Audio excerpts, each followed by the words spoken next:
We are going to go ahead and get started shortly. We just want to give everyone some time.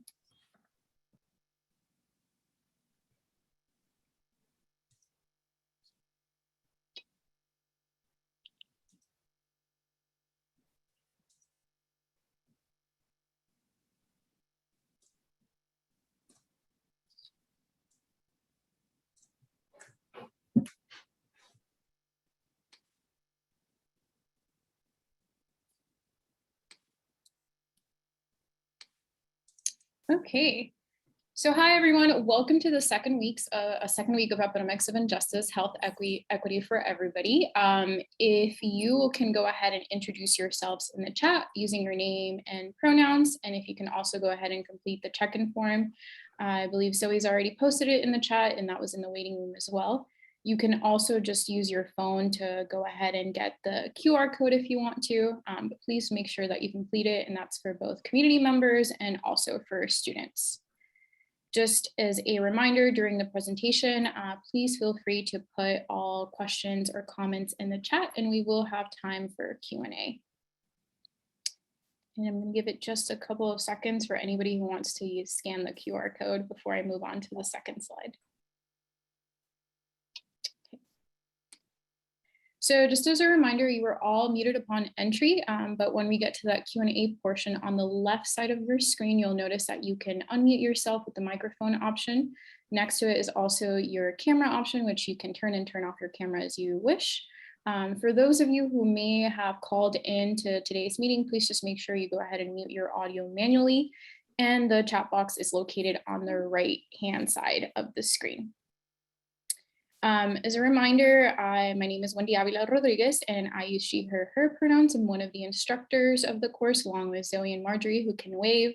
And we do have a new instructor, so if you want to go ahead, Nandini, and put yourself, I believe if you're already here, off of mute and introduce yourself.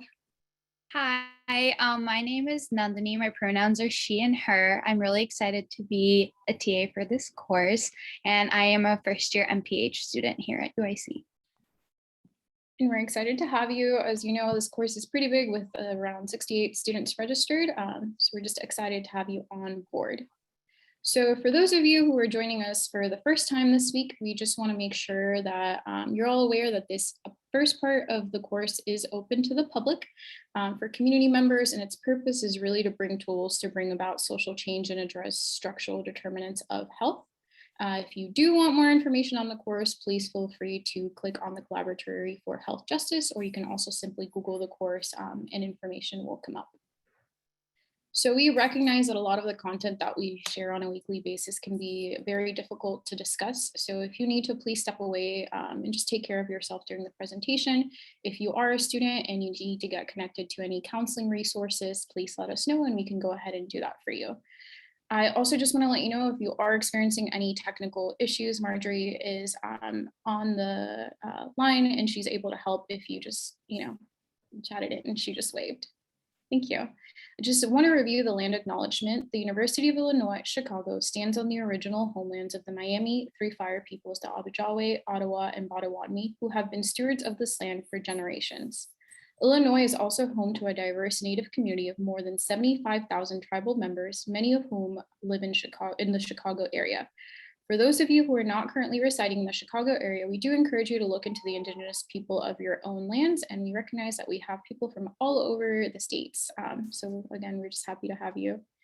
So for this first week, we're very excited to have Dr. Antonio Jimenez and Albert Murphy presenting, and I'm going to go ahead and give your bios, and once I do that, Dr. Jimenez and Murphy or Albert, I can go ahead and turn it over to you both.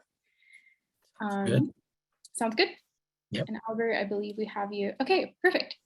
So Dr. Jimenez has spent over 30 years as a qualitative researcher and staff member at the UIC Community Outreach Intervention Projects, also known as UIC COIP. COIP is located in the Division of Epidemiology and Biostatistics, which is within the School of Public Health at UIC, where he conducts research and provides services related to illicit drug use and associated infectious diseases. Currently, he serves as UIC COIP's director and oversees all activities at its 5 community-based research and service field offices and its mobile unit. And during the past 5 years, he has directed implementation of new COIP service initiatives to expand the availability of opioid overdose prevention education, naloxone administration training, naloxone distribution, and recovery support services and access to drug treatment to at-risk substance abusing populations, including those of minority racial ethnic backgrounds. He is also a co-investigator for the Chicago team of the CDC National HIV Behavioral Surveillance, a program that conducts the annual sentinel surveillance of HIV and related risk behaviors among populations at risk of infection. And prior to this, he served as the co-investigator for the Rush Center of Excellence on Disparities in HIV and Aging, which is a collaborative research initiative that targets African American and white persons over 50 years of age to understand how aging affects cognition and cooperative agreement, or in common physical activities associated with daily living.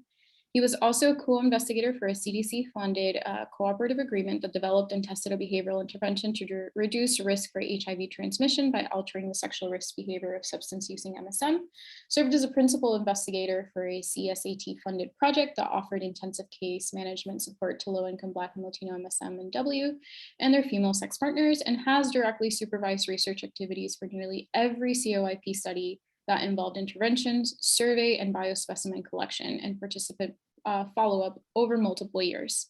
In his current role as director, he has also forged collaborations and developed partnerships with various community organizations and other programs within the university in order to address the service needs of those living in disadvantaged communities and to improve the quality and expand availability of COIP programs.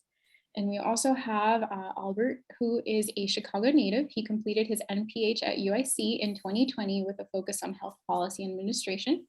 And he currently works as a clinical services coordinator for COIP on their new mobile medications for opioid use disorders project. He worked with COIP for over 6 years and enjoys providing services for vulnerable populations in Chicago. And Albert, it's very exciting to have somebody who's been through the program.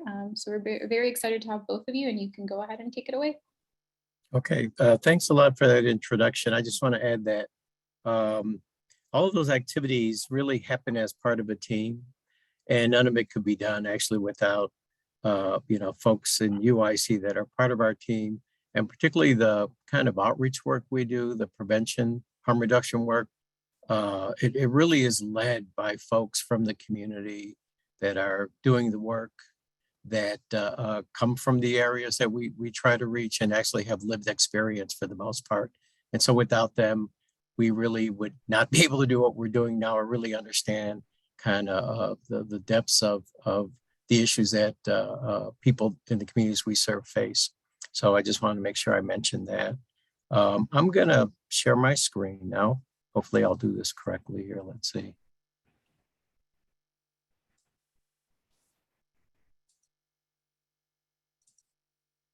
Let me put it in presentation mode here.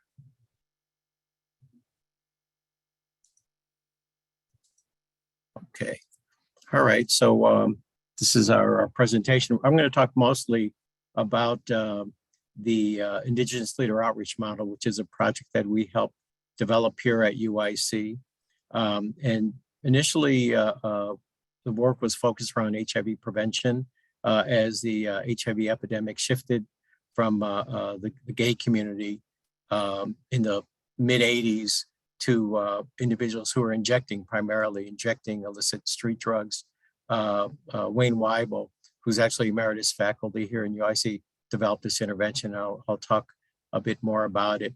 And then once I'm through with my portion of it, I want Albert Murphy, who has been leading a lot of really important substance use focused work that is kind of tying our harm reduction work that we do on our van to new medical services that we're offering to link people into drug treatment services if they're interested, overdose prevention education, and just a host of other services that we do on the West Side. That work is focused on the West Side. And he'll talk about that and really the context of the communities that we work in, and then the typical issues that we confront, the structural barriers, social barriers, institutional barriers, and how they can be a hindrance, but also how we try to overcome them. So I'll start with that. The model that we use actually was developed earlier. It wasn't called the Indigenous Leader Outreach Model, or ILOM. It actually grew out of work around a heroin epidemic that occurred in the late 50s, early 60s. And the work was led by Patrick Hughes, who was a researcher that was on the East Coast, but then ended up settling at University of Chicago for a while. He ended up doing a study to try to intervene in the heroin epidemic that was happening at that time in the 60s. And he ended up writing this interesting book. And I shared it. It is a dated book. Some of the language you'll see in the chapter I shared, really uses the term addicts and, terminology that may not be in vogue, although people in the neighborhood still use that term actually. You will find actually users who use that term to describe, their identity. But anyway, I thought it was important because I think some of the problems that he confronted helped us develop our program, and actually are still, vital concepts that we're kind of working with today. So anyway, the Indigenous Leader Outreach Model is based on a multi-method approach that combines basic principles of community ethnography with drug abuse epidemiology. And there's some of the original research work that went into combining those methods. Patrick Hughes pioneered the earliest version of the model in the late 60s in response to a heroin use epidemic that was occurring on Chicago's South Side. The book focuses a lot on the work that happened on 43rd and Langley, which is just south of Grand Boulevard, the Brownsville area currently. His work also focused on other Black and Latino, Hispanic, Latinx communities in Chicago, and also later other large cities.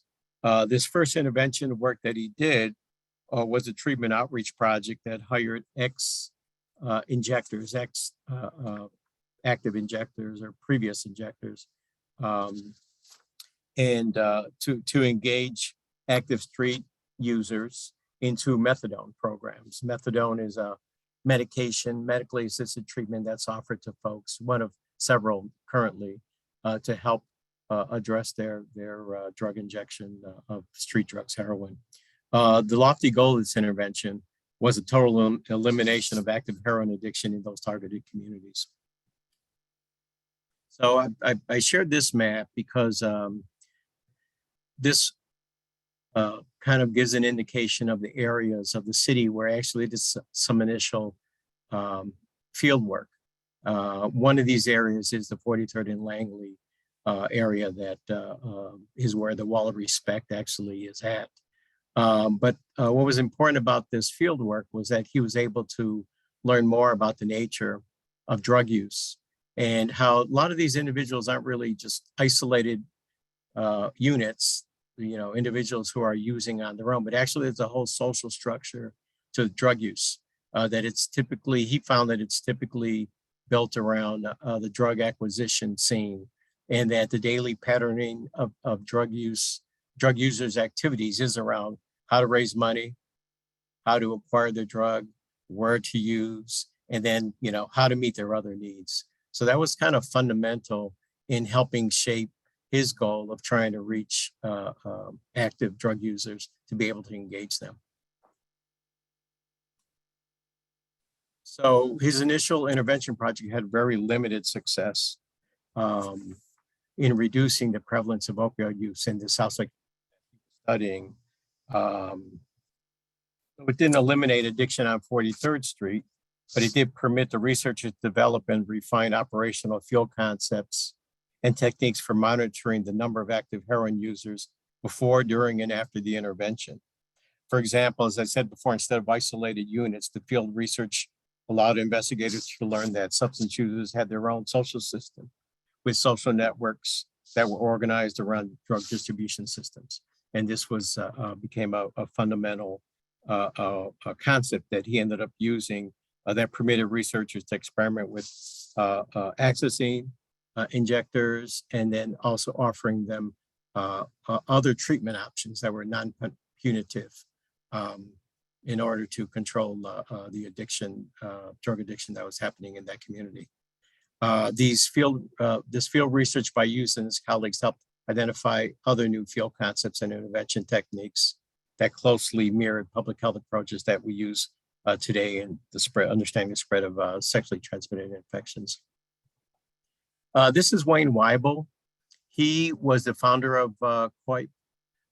He actually is, as I said earlier, he's a emeritus faculty here in the school, and he in the late 60s he was working on his PhD at Northwestern University as an ethnographer, and ended up becoming involved in some drug research through the Illinois Department of Substance Use. Back then it was called IODAPGA, I think it was called. But anyway, he got a job there and he ended up doing some research in there, and became connected to colleagues of Patrick Hughes, folks that were kind of using the knowledge that Patrick Hughes developed in his early work. And right around the time Wayne had been working there, he ended up thinking that this would be a really good approach to deal with the HIV epidemic that was at the time beginning to shift, as I said earlier, from drug injecting population, MSM population, into the drug injecting population.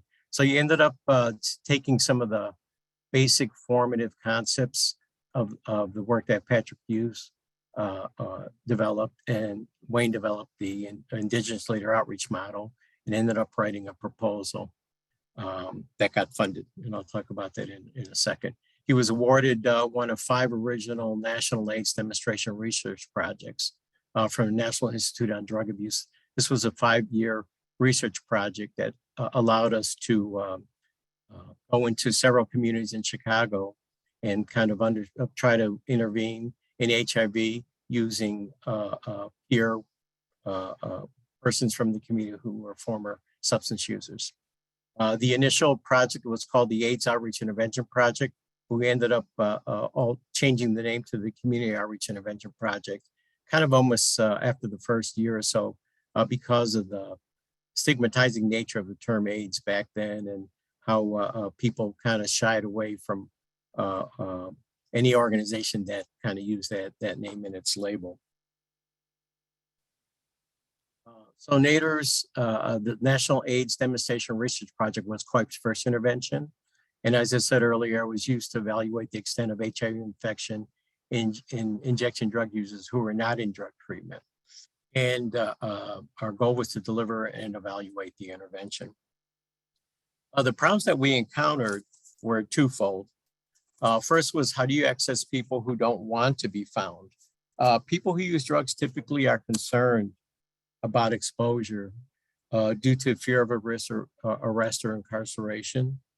They also may not want to be found due to family members or significant others who they don't want to know about. Also due to shame and concern for stigmatization. Our second problem was, how do you motivate people to adopt healthier behaviors when they distrust mainstream agencies and organizations, or those viewed as outsiders? We have a lot of examples of interactions that people share with us that they've had with larger healthcare systems, and really negative treatment. I remember early on a female injector telling me that a doctor actually slapped her in the hospital when she pushed his hand away, and he slapped her back. We've had people right now in our overdose prevention work that have interactions with the medical fire department EMS workers, and very often those interactions are very contentious, because the EMS workers will want them to go into the emergency room as a follow-up for addiction, for their overdose. And very often these people don't want to leave the neighborhood, so that creates a lot of confrontations. People will tell you very often about problems they've had in drug treatment programs where they're looked down upon by their counselors. So those are a lot of reasons why it's hard to motivate folks when you're working within mainstream agencies or organizations, mainly due to distrust and the impact that stigma has had. So the Indigenous Leader Outreach Model was developed to respond to these challenges. And what we ended up doing was hiring people from the target population. And these are the characteristics that we thought were very valuable, that they have access to those that we wanted to reach. They have a shared experience because of their status as someone who had used and kind of know what the rules of the game are. So they're more credible and viewed as more credible and empathetic. Their ability to provide services enhances the likelihood that these staff will become valued and trusted by the community members. Some of our staff have immediate ties and access to treatment, clinical care, getting an ID, helping people access other valuable services that it really makes them, enhances their credibility among these people that we work with. So that's another attribute that we knew would be useful. The model was also used, another attribute is that it targets social networks. And our goal there is to change group norms to support risk reduction around HIV initially, and now around harm reduction around opioid use.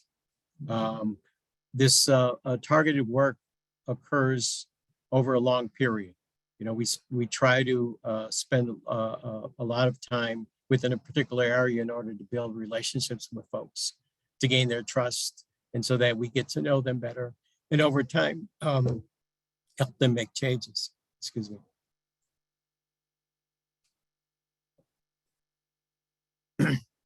And as I said earlier, this approach uses epidemiology and ethnography to guide the intervention. So when we started the study, we actually worked in 3 field stations, Grand Boulevard, one was in Uptown, and then the third was in the Westtown Humboldt Park area. These neighborhoods, this is mid-1980s, late 1980s. Pretty much these neighborhoods have completely gentrified by now. We've kind of moved to other areas. But back when we started, they were primarily, Grand Boulevard was overwhelmingly African-American, about 95%. Uptown had a mix of African-American and Appalachian white population. And Westtown was predominantly a Puerto Rican community back then. The infection rates were really incredible, and I'll show that in a minute. But the outreach staff not only worked on the streets, but also built relationships with providers in those areas, such as drug treatment programs, social service agencies, to be able to offer those, link people to those services. Many inroads built with agencies and hospitals that often did not want to deal with drug users or people who were HIV positive. We had a couple of staff, for example, that went over to a local community hospital, introduced themselves, talked about the work they were doing, the extent of HIV epidemic and the need for services, particularly for individuals who are HIV positive and maybe couldn't go to a larger regional hospital that had better care. And those workers ended up gaining the trust of staff in there and getting them to address the needs of our clients. So our workers are really key in doing that type of relationship building, not just with our target population, but with other service providers in these communities. As I said, prevalence was high when we started. On the north and south side, they were roughly around 25% of the folks that we enrolled in our study were positive. On the northwest side, which is Humboldt Park area, is the field site that I ran, it was up to 1 in 3 people who were positive. This was a group of about 800 individuals that we recruited to participate in this longitudinal study. So these are really, really high infection rates that we saw. And we knew we were reaching a hard, very marginalized, hard to reach population because the HIV prevalence among these groups was, twice that of those estimates that we were able to obtain from people that were in drug treatment. So this was really a more at-risk street population that was using. So I just have some pictures here of type of work that we did back then. This is two workers, Armando and Loki, working in an abandoned building. This building is in Uptown. It's no longer there. It's probably a condo now or something. But it was a typical setting for the types of work that we did. These staff knew, earlier we talked about, I talked about the knowledge that was gained from Patrick Hughes' work, learning about the setting. These staff actually knew the setting very well based on their own prior experience, that this is a place where folks would typically go as private. People would be, wouldn't be bothered there, and they used it to inject. There typically was paraphernalia around that would be a big hint that it was a place where people shot up drugs.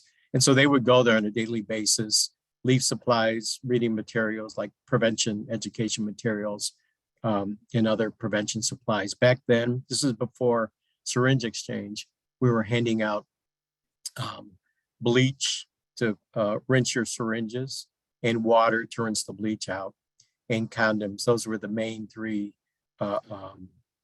intervention materials we gave. After the first year, one of our colleagues in Denver, Colorado, did a study, observational study, and realized that people that were sharing were cleaning out their syringes, but they were rinsing their syringes in the same glasses of water. And he noticed the water was pink, so that became another potential vector of transmission. And we ended up talking with folks about not, using their own water. So we started handing out small containers of water and told people not to share their water when they were cleaning out their paraphernalia. Anyway, so this is one setting.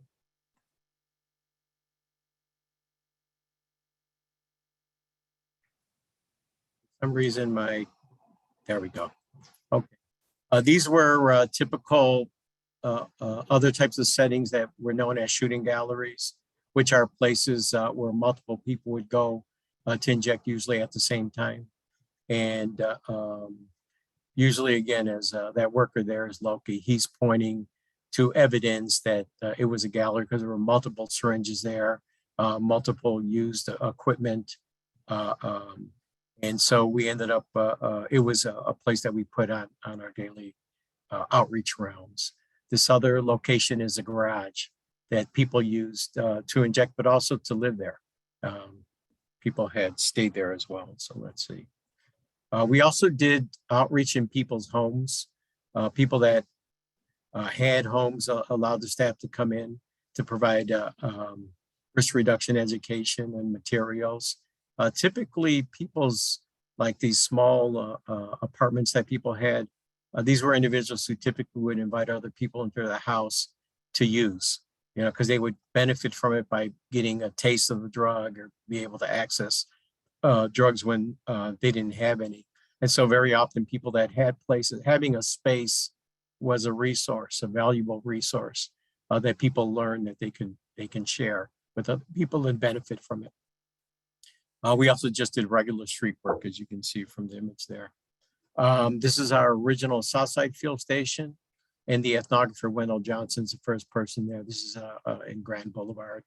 And the types of stuff we did, as you can see, we had clothes out and other things that people need, food, those kind of basic things, aside from the HIV prevention materials, were really crucial to provide people because they needed it and also to gain their trust.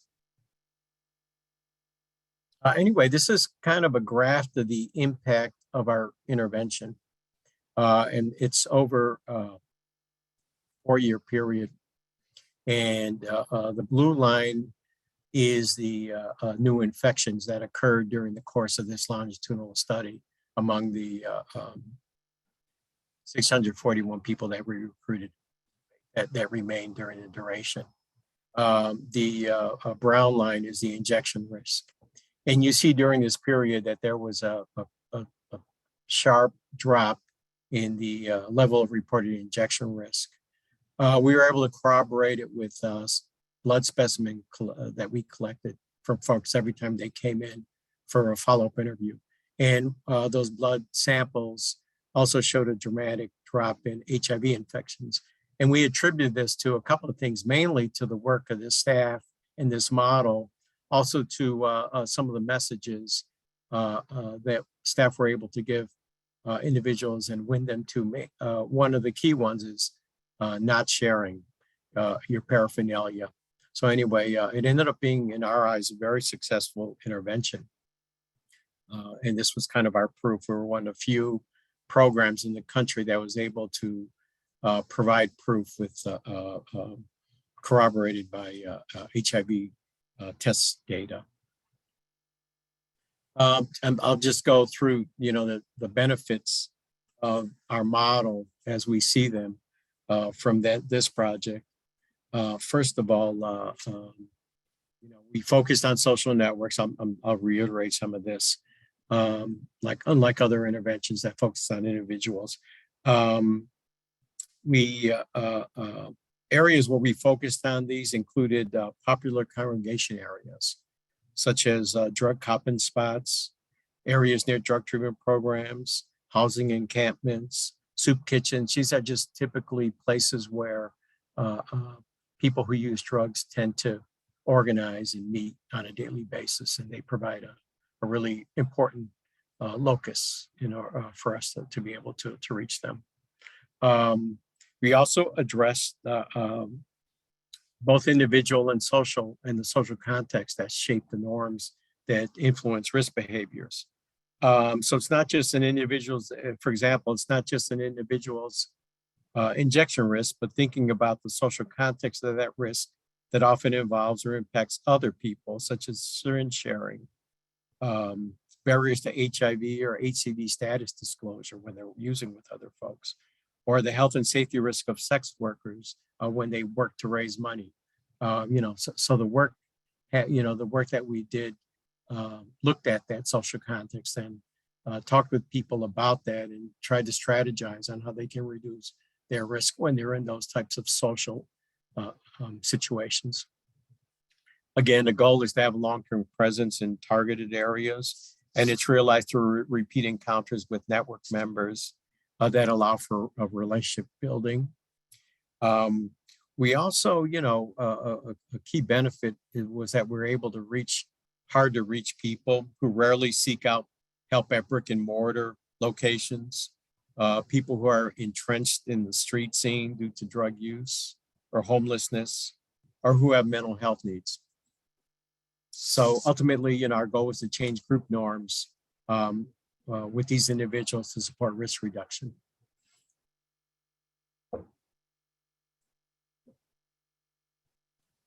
The benefits that we use Indigenous workers who have successfully changed their behaviors. Outreach workers are able to customize interventions.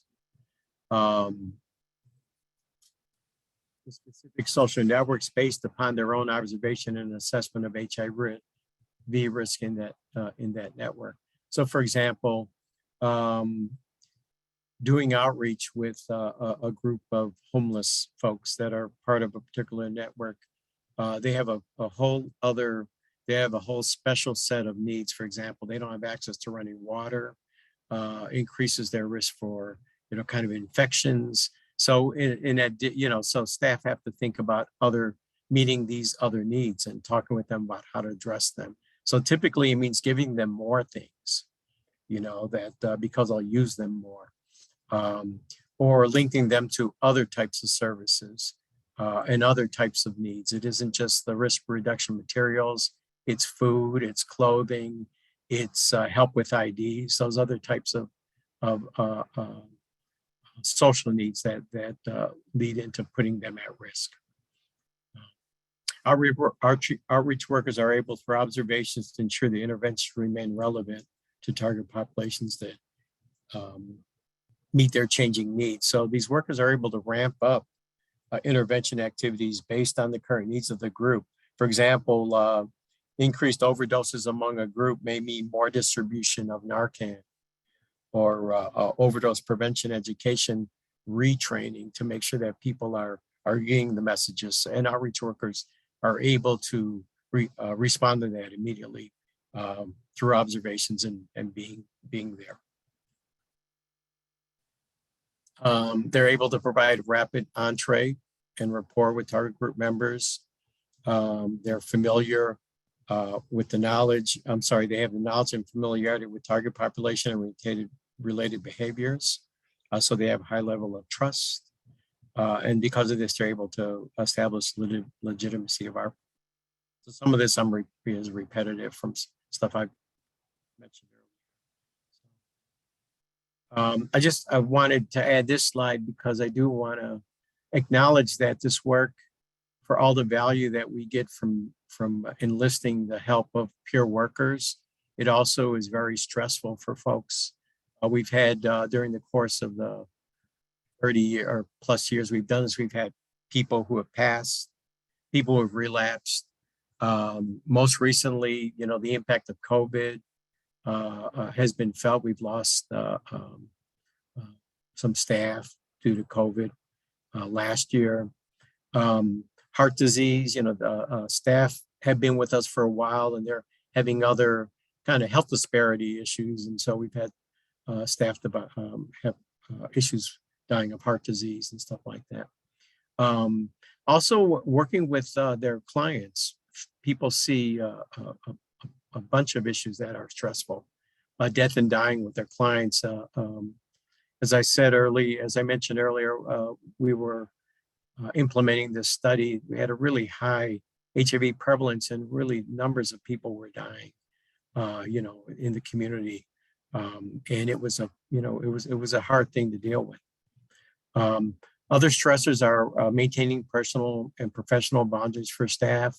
Very often the staff will give their phone number out and tell people to call them, and clients will call them, in the middle of the night or something whenever they're having a crisis. And typically it's hard for a staff person who's a peer to not respond. And, regardless of how often we talk with them about, their mental health and safety and drawing boundaries, it's just a hard issue to tackle that creates stress. There are structural barriers. As I mentioned earlier, law enforcement, the healthcare system creates problems as when our field workers try to help people and they're confronted with kind of racist or systems that don't care. It's a stressor. Very often, because of all of these barriers, staff can feel helpless and hopeless in getting folks to change. One thing that I did notice is some staff have developed some resiliency by trying to just concentrate on the positive changes that they do have, realizing that change is hard to enact, particularly with folks that are involved with substance use addiction, that when you do get one person make a change, it's really a positive. It really has a really positive impact on that worker, that they've seen a person change and it's someone that they've helped. And so I think we've tried to get staff to kind of look at those small victories. Another stress is working in communities where there are open drug markets. Very often, depending on how many years of recovery a person has, exposure within that setting can be, a stressor, a temptation. We have tried to address that by having a minimum of 2 years of recovery for our staff, 1 to 2 years currently. And the farther along that people get into their recovery, the less this becomes an issue. But it is something that is a stressor for staff. And then finally, staff sometimes have to enact tough love when they deal with people in the community that they're working with. And that could be a stressor for them. So let me move on here. I just have here a list of how our project has grown in terms of the service we do.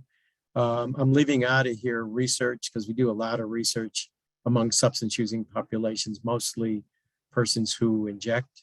And we also do a lot of training. We currently do training with the College of Nursing, the College of Medicine, Pharmacy, and the College of Social Work, and then School of Public Health. But I focus here because this is our community impact that we've been able to grow immensely over the last 10 years. We have a targeted HIV and HCV testing program that tries to reach injectors and men who have sex with men.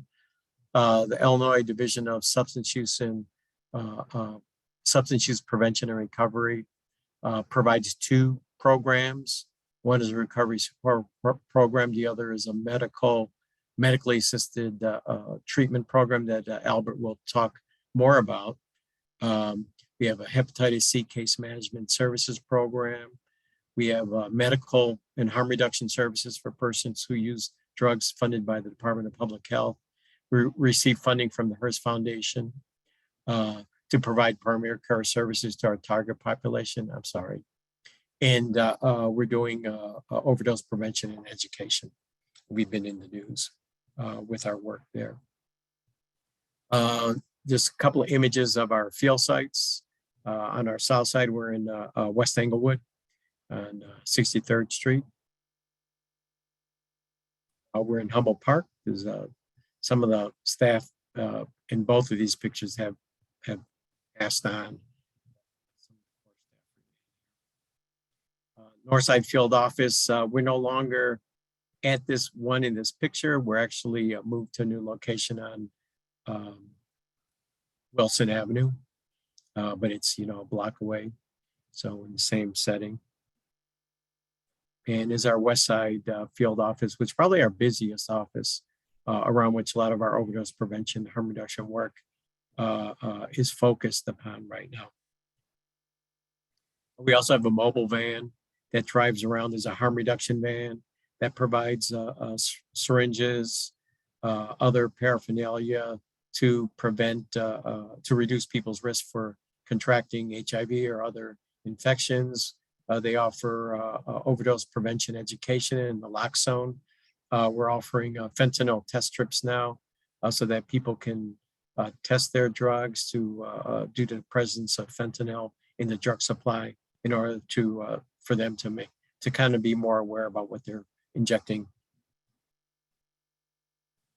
And this last slide here is really, we're working really closely in tandem with the Department of Health and other providers on the West Side to respond to the current opioid related overdose crisis that's centered on the West Side currently. Not that it's not happening anywhere else in the city. If you look at data, it's really, citywide and countywide, but it's really the most intense on the West Side. And so the Department of Health has poured, and the state have poured a lot of resources into responding to it.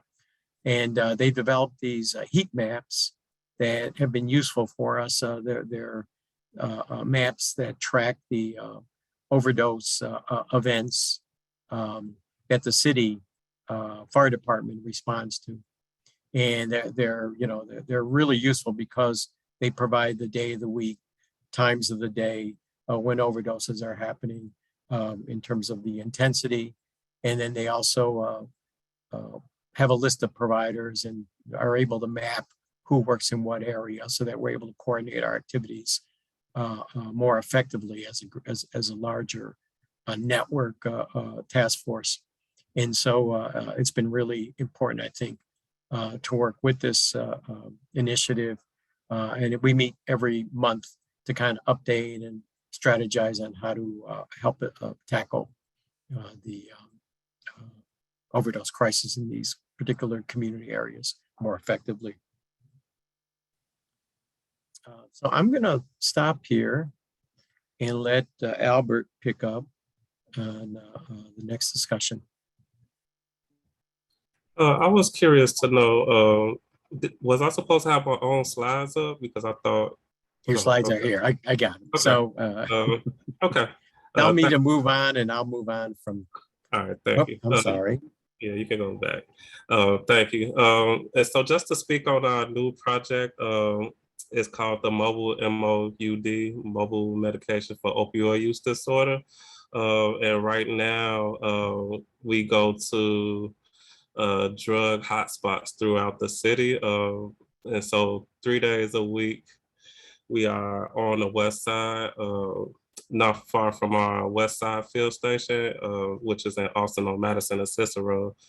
But we do outreach along the Pulaski corridor, Van Buren and Pulaski, and twice a week. And then we're at Humboldt Park on Kedzie and Chicago Avenue in front of the library, which is kind of situated between a homeless encampment and a drug hotspot. And so we're there on Wednesdays, and then we just added another day to the schedule where we're in the back of the yards community at 2 locations trying to provide services. Those services consist of what we call like low threshold buprenorphine, where people can get a prescription for Suboxone on the spot. We're also collaborating with Family Guidance, who is kind of dealing with the DEA to be able to allow us to actually provide it on the spot instead of having to write a prescription. And so it'll like improve access almost immediately. And then we'll also be able to dispense methadone. And so we work with providers who are pretty flexible in what they offer. So they're willing to do wound care. They also help in terms of seeing people who might be pregnant or need assistance with STIs, STI treatment, hepatitis C, HIV, hepatitis C treatment and HIV management or prevention in terms of like PrEP and PEP. And so my portion of this this presentation kind of my motivation for using this particular book and the article within the book was because you know, I'm from Chicago. And I've been working with Coit for a while, and we are kind of in the place where we're encountering like a lot of people who are from out of town or are not really all that familiar with the city. I've lived all over the city, but I constantly find myself having to remember like to explain or some things that I might think and see that's normal that you know, it may be a culture shock like entering some of these communities for the type of things that they might see or the challenges that our population has. And so I wanted to kind of provide or frame the city. And I think that this work does a good job at explaining the city, particularly in terms of the segregation. And so I was fortunate enough to work in undergrad. I got an internship with the John Marshall Fair Housing Center, which now is housed at UIC, which is great. And they had us read a couple of different books related to housing and segregation and inequality in Chicago. And so this particular article shared, written by Beryl Satter, it always sat with me, and it helped give me a lot of perspective because not only am I reading and learning about the situation and the struggle for real estate and access to housing, but it's kind of like a lived experience as well. And so Beryl is a professor at Rutgers University. She teaches U.S. history and women's history. And her quest to do this work in particular was she wanted to learn more about the work that her father was engaged in. He died really early when she was 6 years old when he passed away, and I think he died at the age of 49. And so they were Chicago residents that lived in North Lawndale. And so her digging into his background led to the production of this work. You can skip to the next page, next slide.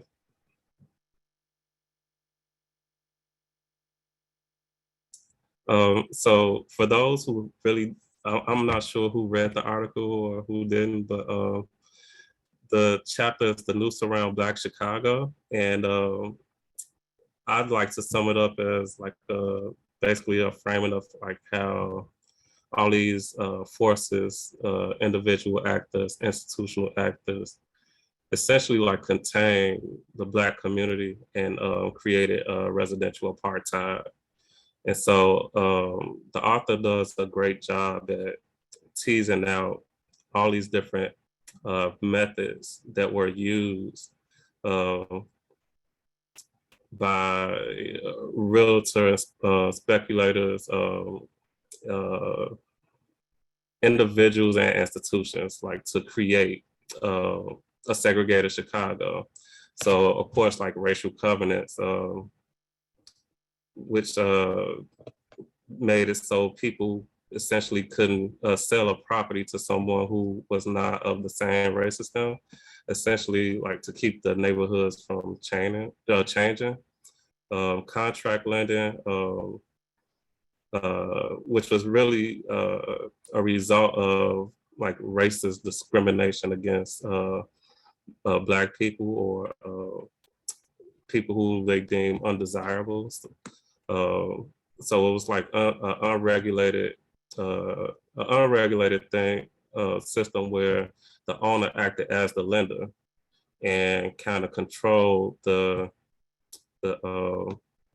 forms of payment. So they set the payment and then they add on fees and then they just add more fees until the person essentially, like if it was like a FHA loan, would go into foreclosure. So then they would act and hurry up and act on it so they can put a person out and then do the same process over and over again. And so there was a lot of consequences with this contract lending because it put owners in a position where, you know, like they already paying more money than they would if they had a traditional FHA loan, in addition to not being able to keep up with the expenses of owning a home, like maintenance and upkeep. And so neighborhood improvement associations, throughout the chapter, they discuss how they created like this board that kind of like oversaw what properties would or would not be sold, whether they were in adjacent blocks that were already like changing due to the influx of African Americans traveling to the city of Chicago to take advantage of wartime jobs, and of course like to flee the situations around race and Jim Crowism in the South. So blockbusting was really something that they exploited a lot. So they would convince someone that, hey, African American moved on the block, you know, like the neighborhood is changing, you better get out. And then they would turn around and sell that home for like double the price. And of course, like redlining, which was something that was institutional. The Homeowners Loan Corporation and FHA policy essentially created these maps, and they had a color-coded system where if a community was homogeneous, meaning like it was all one racial ethnic group, particularly like white, then it's safe to loan to people from that community. If it was blues, it's kind of sketchy, but okay. But if it was yellow or red, then that means that you essentially like were denied a loan.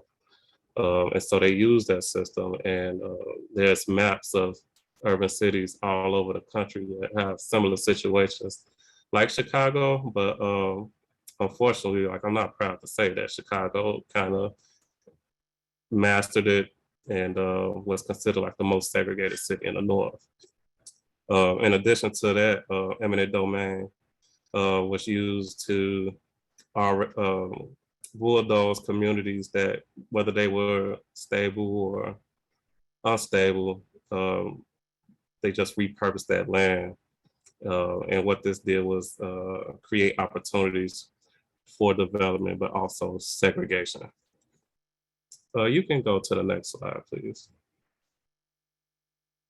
And so something that she highlighted through the chapter was like all these forms of racism. And so that was something that I also left off that I think is central to a lot of it, which is like the actual violence. And so in the book she discussed, in the chapter she discussed how there was like a guerrilla style warfare going on. But I thought that I would leave that off because to me, like, yeah, there was actual violence, but the institutional aspect of it too, like the policy, like the setting the stage of what they were trying to implement and do was also like very violent, whether someone was harmed or not. But yeah, that created a lot of problems in the sense that they weaponized appraisals or building codes and stuff like that. So all of those things are, in my opinion, like forms of violence outside of like the actual physical violence that left people wounded or dead or end up burning up in fires, etc. And so something that she pointed out was how the democratic machine was like essential. Daley and people who had political power was able to essentially like block people who worked in civil rights organizations to essentially kind of like it made them feel like they didn't have any power. They couldn't do anything to change the situation. And so all of that kind of left Black Chicagoans in like a very bad situation in the sense that not only were their communities segregated, but it resulted in a lot of exploitation and disinvestment. You can go to the next slide, please. And so that pattern that been set, actually they did a study on it, and in the study they concluded that the amount of wealth that was generated from contract lending was between 3.2 and $4 billion in 2019. And that 75 to 95% of properties owned by Black people were sold on contract. And that same number, that 75 to 95%, was also true for the North Lawndale community alone. And so just to echo what I just said, what we have here is a situation not only of racism, but economic exploitation. And so when you see like the Black community, okay, I'll try to speed through. Thank you. What you see is like a lot of people that will kind of like place blame on the African American community for like the conditions of the neighborhoods and stuff like that, but they were excluded from utilizing the loans and the wealth to be able to upkeep the property and the community. So next slide. So this is the actual map that was used during the New Deal era of redlining in Chicago. So the yellow areas were areas that were kind of in transition. So of course, if one group of people are getting the loans and moving out, and then another group of people are moving in, I would assume that's why those areas were yellow. And then the areas that were red primarily like already either Black or non-white and ineligible for loans. Next slide. And so this is a map from the Institute of Housing Studies from DePaul University. And this is from 2020. So if you see in comparison to the previous maps, you can still see that same pattern. You can go to the next page. And so that was the white population. This is the African-American population. Next slide. And this is the Latino population. Next slide. And then you see the Asian population. And so the legacy is still with us. The stage has been set and we still live like these racial patterns. Next slide, please. And so with that, you start to see all types of, I guess, exploitation, and you start to see like mass incarceration throughout the communities, and it's also reflected in that map. So there's like this targeting that's going on. And then I also want to add that you have like neoliberalism, where Chicago was one of the first cities to put cameras up throughout the city to so-called reduce crime and violence. And yet you still have so many people that are incarcerated for low-level drug crimes. There was actually an article that came out in December that analyzed arrests from 2000 to 2018, and they analyzed like 280-some thousand drug cases, and like 72% of them were thrown out. And so you see all this money being spent on incarceration. And these very communities are some of the communities that we work in: Austin, Humboldt Park, and West Englewood. And if we don't have an office there, we do outreach in those communities. Next slide. And so in terms of social determinant of health, the segregation, essentially like it touches like every aspect of life. You can't live in Chicago and not see or feel that racial segregation.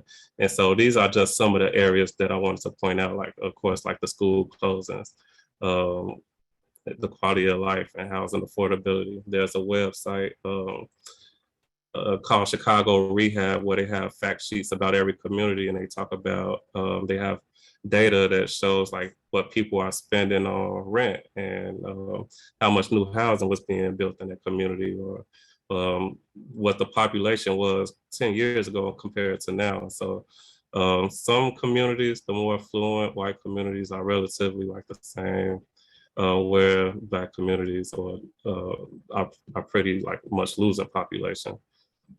You can go to the next slide. And so again, another map, and it's kind of similar, where you can see like the patterns of unemployment are really high in areas that will be like African-American versus like not African-American. Yeah, Chicago Rehab, thank you. Next slide. And you see that, I mean, and this is the work that we're engaged in, trying to reduce overdoses and mapping, analyzing the data as far as like opioid responses and overdoses that occur. And you can see like a lot of clustering, specifically in the West Side, but throughout the whole city.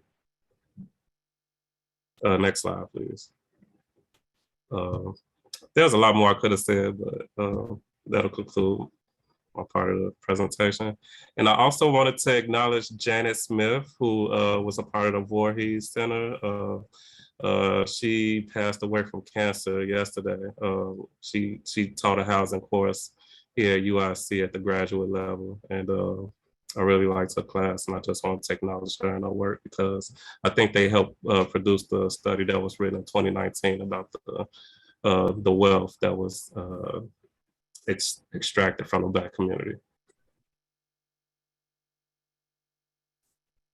Thank you. Thank you, Albert.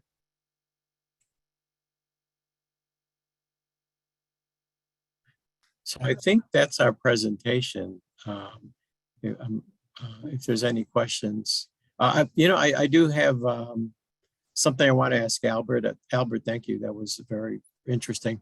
I'm curious, like, it seems like these patterns that you're saying that they still are ongoing.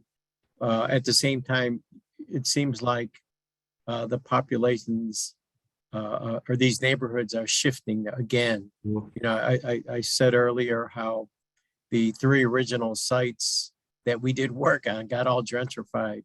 Yeah. And it seems that these forces, these larger economic forces of inequality are at work again because of the value of the land or whatever, however that's determined, where now there's a lot of discussion of neighborhood improvement. Mhm. But it's I'm curious what you think about that based on what you just talked about. I'm so I think so. There's neighborhoods in Chicago that didn't even exist like 10 or 20 years ago. Like the South Loop wasn't a thing, like you steady seeing development going from like east to west in some areas. There's a geographer, I think his name is Robert Sampson, and he talks about how in certain areas, some areas are gentrifying because they still had a significant amount of white people. And so that kind of made it easier to open up certain Logan Square, for example. Or you also have like an area like Pilsen where, like there may have been a fear of Latino people, but then you have people who are in marketing and development and stuff like that. And so they'll see the character of a community and they'll turn around and like sell it um, to people and say like, hey, this is a cool community. Like, look at all this mural and all these artworks and all this culture and stuff like that. And so it kind of opens the door for gentrification. And in turn, at least what I see, and this is not being academic or anything, is that a lot of Latino people are being displaced because their communities are being gentrified, and then they're moving into poorer communities. But then you also, I think, like the divestment within Black community, also within the Black community, also creates opportunities for people who, like our population, for example, they may not be from the city, but they move there. They might start off squatting, and then they come and they move in, or you have the development of certain things, like a grocery store, for example, that makes the neighborhood look more attractive. And, it's close to the Bulls Stadium. And, they got good housing stock and stuff like that. And so people are able to exploit the situation. But yeah, I do think that some of the neighborhoods are changing. And remember, we are dealing with like a Black exodus too. So when Black people move, it's like they moving away. And public housing has completely like been dismantled, and we're losing a lot of those residents too. And then there's just not enough affordable housing, or I feel like the market forces are just not being complementary to certain groups of people. It's all about condos and converting places that might have been 2-unit homes into like a single family home, and a lot of infill development of vacant spaces, or like tearing down old property and like putting a bigger property and like converting it to condos, or building it as a condo instead of apartments. And then like the rent is really high too. So a lot of people are like choosing to leave. I'm not sure if that answers your question. I think it's a lot to be said about that, honestly. Yeah, no, I think you did. Yeah, thank you so much. That was an absolutely wonderful presentation. I know that we're short on time. We're a little bit behind schedule, but if it's okay with both of you, we did want to post a question that was asked in the chat. Sure. And I'm so sorry, I recognize there is a lot of other great questions coming in, but we just wanted to know how you define harm reduction and how it connects to health equity. And I know Well, the that. go ahead. Yeah. Well, the harm reduction work we do, we define it as any harm, any activity that places someone, their health at harm, or pertaining to their drug use.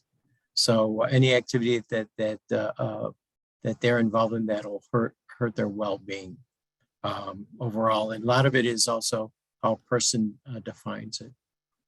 So, for example, some of the activities that we do to reduce that are we don't necessarily ask folks to stop using, because we know that it's, some folks prefer to use, and they got it, they perceive it as manageable, and it is manageable for them. But in those instances, our harm reduction work focuses on reducing their exposure to other harms like HIV, hepatitis C infection, other health issues. We do clinical services to address other health disparities. And so those harms are focus of the work that we do in discussions. So Albert, do you want to talk about how it relates to equity issues? I was responding to a message, and can you ask the question again? I'm sorry. Yes, absolutely, no worries. So we just want to know basically your definition of harm reduction and how it ties into health equity. I just see it as having the tools to reduce harm, so the reduce transmission of infectious disease by providing the tools that are needed and the education that's needed to reduce disease transmission. In terms of health equity, I don't know. I think we deal with a very, very vulnerable population of people who actually need a lot of things, and so on one end we work with them very closely, to address any issues of any type of health needs. But sometimes I have to put on my case manager hat and do things that can help them improve access. So right now we're kind of working with the night ministry to improve access to housing. And so we met with them last week and discussed ways in which we can help. And they're particularly interested in the most vulnerable. So people who are actually on the street and not couch surfers, because they both can be considered homeless, but the need for one person is entirely different versus another person. And so we try to, as Dave mentioned, improve access to health care by help them with Medicaid assistance, getting them a free ID, or helping them obtain a birth certificate, or any other way we can get them stable, help them getting into treatment, even if they don't have any money. So we just have to be as resourceful as we can to provide the needs of the client.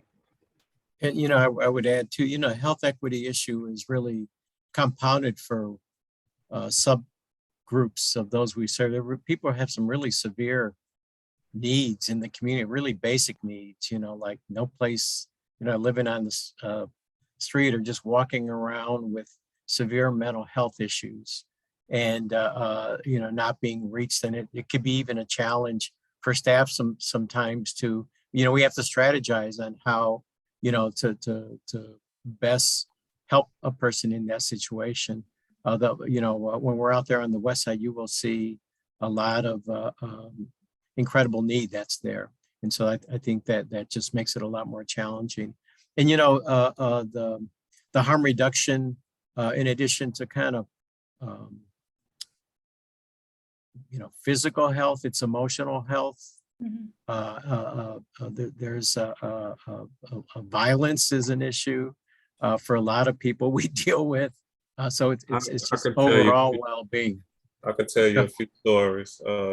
We had a guy, he was hepatitis C positive, and I just, and a lot of us have this, we would just call and check in on somebody, and then like we will get like this, like really just a story that you can't help. Like once the phone call is over, like it's still with you. So I don't know if you all remember, maybe about 2 or 3 summers ago, there was a visual being held, I think in Little Village. Someone had died and they were having a candlelight visual, and like somebody came through and shot up the visual. The guy that I was case managing, like that was his son and daughter. So he lost a son and a daughter to gun violence. And when I called him, it's like he tried to mask it and then he just couldn't. And then I've been in a room where I've tested someone and they told me that they had a friend that, you know, like got put in the trunk of a car. We've called people to check in on them just to find out that they passed away. And so, yeah, we see and hear a lot. So like the mental and emotional pieces is, yeah. Yeah, thank you so much for sharing with us. That was an amazing presentation, and we really just want to thank you for your work and sharing the stories that you have with us and being so open with us. I know we are out of time, so unfortunately we can't ask any more questions, but I do want to ask both of you, Dr. Jimenez and Albert, if you're okay with us sharing your contact information for some of those questions that were in the chat, and maybe perhaps people can reach to you one-on-one. And if you're okay with that, you can let us know, or another way of them to look up your work, and we'll definitely share the materials that you allow us to share with them as well. That would be fine. You know, there's a question about supervised injection sites. I'd be happy to talk with the person about that, because it is something that we are, you know, we're very supportive of, and I'd be happy to share what we're hoping to do once it becomes a reality in Chicago. Thank you so much. And we'll make sure to share that on all the sites open to our community members and students. And again, thank you so much. Thank you for sticking out with us too, as we went a little bit over time. Just as a reminder for the students that are registered for credit, we are switching over to a different Zoom room. If you do not have the link, please let us know now. And we can go ahead and start transitioning over there. But thank you again, Dr. Jimenez and Albert. We hope to see you all soon and to stay connected. All right. Thank you. Thank you all for inviting us.